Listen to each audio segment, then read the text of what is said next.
Hey there, foodies! Welcome back to our channel. Today, we're going to dive into the world of Italian cuisine and learn how to make a classic dish tiramisu. So, let's get started. Tiramisu, which translates to pick-me-up in Italian, is a traditional Italian dessert made with layers of coffee-soaked ladyfingers, a creamy mascarpone filling, and a dusting of cocoa powder. It's a delicious treat that's perfect for any occasion. To make this scrumptious dessert, you'll need the following ingredients: 4 large eggs, separated a half cup of sugar, 1 pound of mascarpone cheese, a half cup of whipped cream, 24 ladyfingers, a half cup of strong brewed coffee, a quarter cup of rum or brandy, a quarter cup of cocoa powder. First, let's prepare the mascarpone filling. In a large bowl, whisk together the egg yolks and sugar until they turn pale and fluffy. Then add the mascarpone cheese and mix until smooth. In a separate bowl, whip the egg whites until stiff peaks form. Fold the whipped cream into the mascarpone mixture, and then gently fold in the egg whites.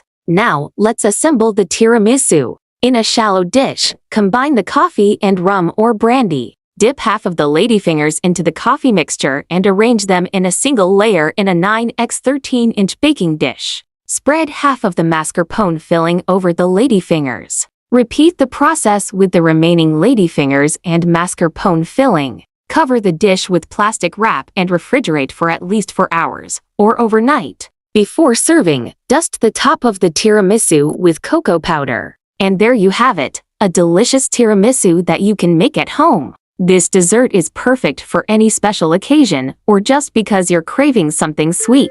Thank you so much for joining us today. If you enjoyed this recipe, please give it a thumbs up, and don't forget to follow and subscribe for more delicious recipes. Until next time, happy cooking!